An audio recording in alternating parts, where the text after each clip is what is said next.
La poésie en français.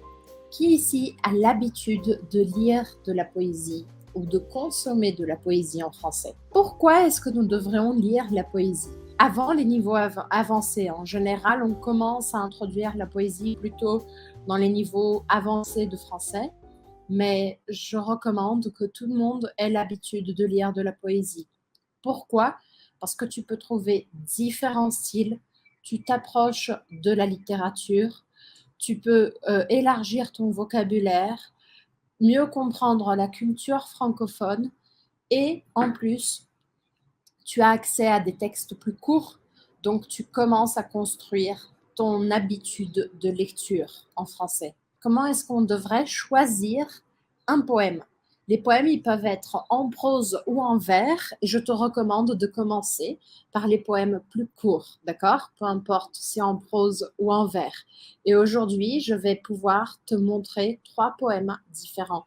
Je vais te lire 3 poèmes différents de styles différents. L'époque est un autre thème qui est important lorsque l'on choisit un poème.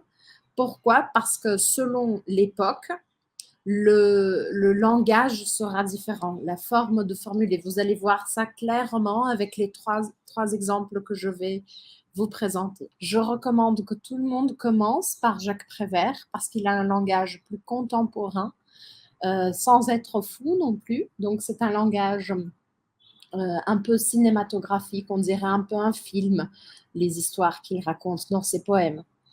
Prévert est né le 4 février 1900 à Neuilly-sur-Seine. Il est mort le 11 avril 1977. C'est vraiment un auteur du XXe siècle, d'accord? Il a beaucoup écrit pendant le XXe siècle, au long du XXe siècle. Et c'est un poète français que je trouve toujours qu'il est un peu similaire à Drummond. Alors c'est parti. Alors le premier poème que je vais vous lire, c'est un poème que j'adore qui s'appelle Barbara. Et d'ailleurs mes activateurs le connaissent sûrement. Barbara. Rappelle-toi Barbara, il pleuvait sans cesse sur Brest ce jour-là. Et tu marchais souriante, épanouie, ravie, ruisselante sous la pluie. Rappelle-toi Barbara, il pleuvait sans cesse sur Brest et je t'ai croisée, rue de Sion. Tu souriais et moi je souriais de même. Rappelle-toi, Barbara, toi que je ne connaissais pas, toi qui ne me connaissais pas, rappelle-toi. Rappelle-toi quand même ce jour-là, n'oublie pas, un homme sous un porche s'abritait et il a crié ton nom, Barbara! Et tu as couru vers lui sous la pluie ruisselante, ravie, épanouie, et tu t'es jeté dans ses bras. Rappelle-toi cela, Barbara. Et ne m'en veux pas si je te tutoie, je dis tu à tout ce que j'aime, même si je ne les ai vus qu'une seule fois. Je dis tu à tous ceux qui s'aiment, même si je ne les connais pas. Rappelle-toi, Barbara, n'oublie pas, cette pluie sage et heureuse sur ton visage heureux, sur cette ville heureuse, cette pluie sur la mer, sur l'arsenal, sur le bateau d'Ouessant, oh Barbara, quelle connerie la guerre! Qu'es-tu devenue maintenant sous cette pluie de fer, de feu, d'acier, de sang? Et celui qui te serrait dans ses bras amoureusement, est-il mort, disparu ou bien encore vivant? Ô Barbara, il pleut sans cesse sur Brest comme il pleuvait avant, et ce n'est plus pareil et tout est abîmé. C'est une pluie de deuil terrible et désolée. Ce n'est même plus l'orage de fer, d'acier, de sang, tout simplement des nuages qui crèvent comme des chiens qui disparaissent au fil de l'eau sur Brest et vont pourrir au loin, très loin de Brest, dont il ne reste rien.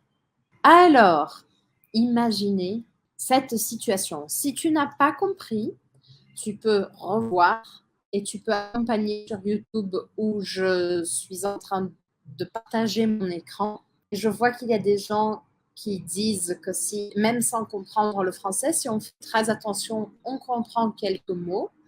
Oui, c'est vrai, bravo. Et si tu ne comprends pas beaucoup, c'est qu'il faut que tu t'habitues à la cadence.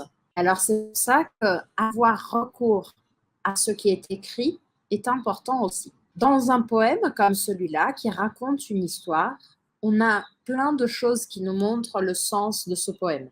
Pas seulement le poème en soi, mais aussi le rythme, la sonorité des mots.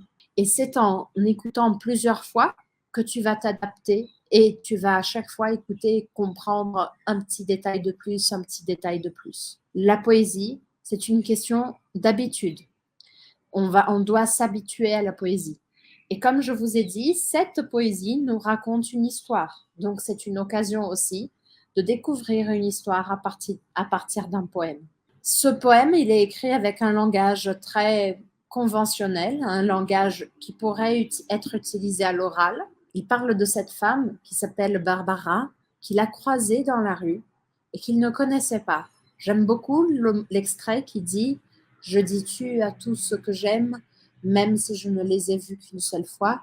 Je dis tu à tous ceux qui s'aiment, même si je ne les connais pas. » Donc, parce que ça parle ici d'une question culturelle de la francophonie. C'est l'usage de tu ou de vous, selon le type de situation. En général, quand on ne connaît pas la personne, on va toujours utiliser vous. Et il demande pardon à cette femme parce qu'il dit tu et pas vous. D'accord? Et il compare donc, il nous apporte une situation initiale où tout allait bien et on vivait l'amour, et la situation finale où le rythme et le son du poème changent pour raconter la guerre et ce qui reste de la ville après la guerre. Donc voilà, après vous pourrez le réécouter et je vais te lire un autre. Mais il faut que je te parle de l'auteur. Arthur Rimbaud, c'est un autre poète français très connu.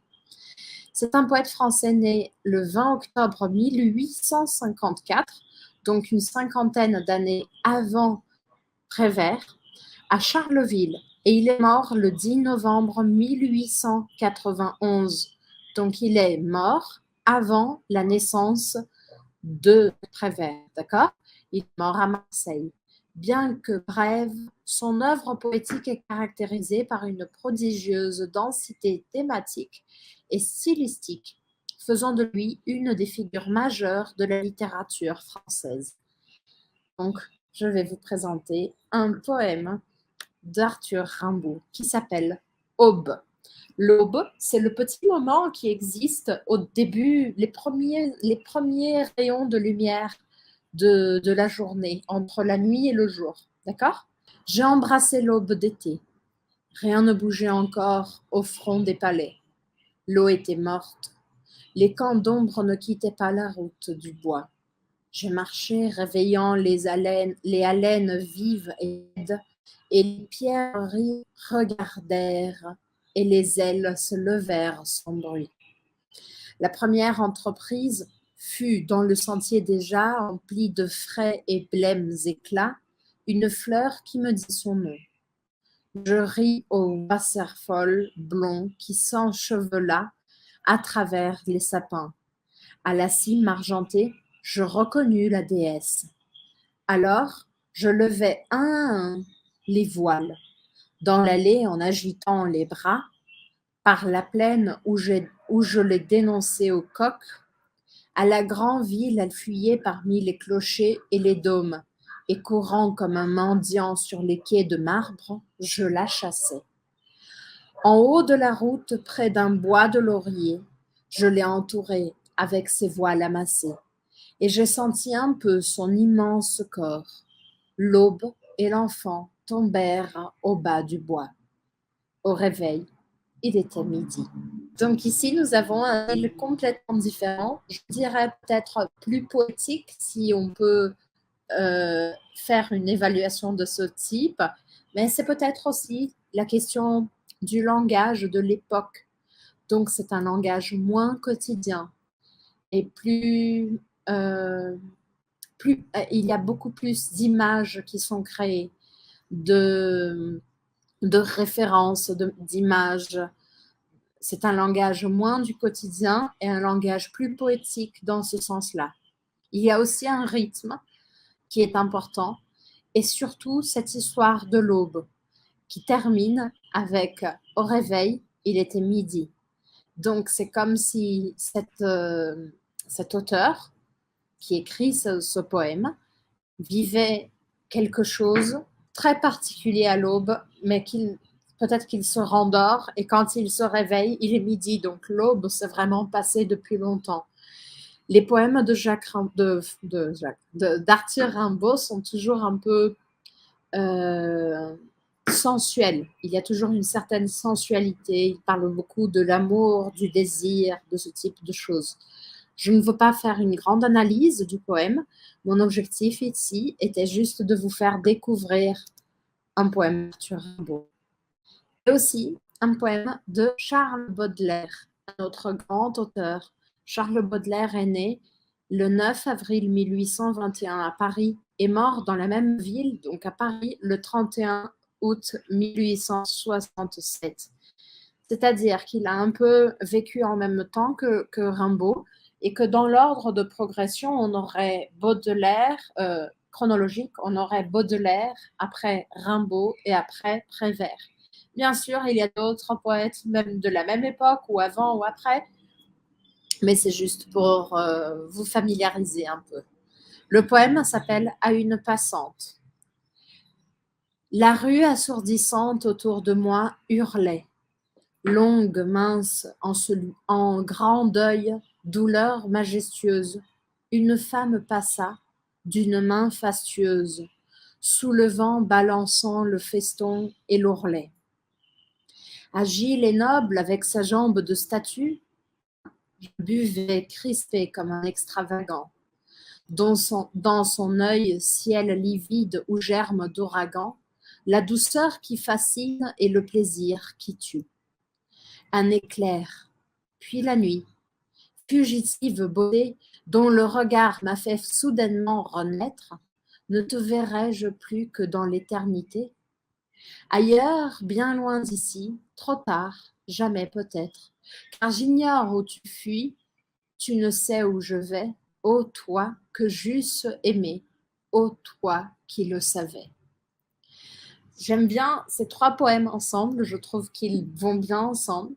Et même si Baudelaire est un auteur plus ancien que Rimbaud, un peu plus ancien que Rimbaud, je trouve que c'est un langage plus facile à comprendre parce que les références auxquelles que Rimbaud utilise dans ses poèmes sont peut-être un peu plus complexes, tandis qu'on parle toujours dans les trois poèmes d'un passage d'une femme qui réverbère chez l'auteur quelque chose de différent. Prévert utilise ce passage de cette femme pour parler de l'époque.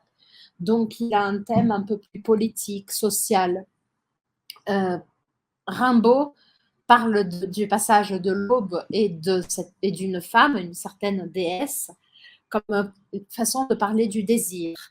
Et aussi du désir parle Baudelaire. Enfin, je sais que le cours d'aujourd'hui est un peu différent, mais je voulais t'inviter à commencer à écouter et connaître de la poésie. Merci beaucoup d'être là et à bientôt. Ciao!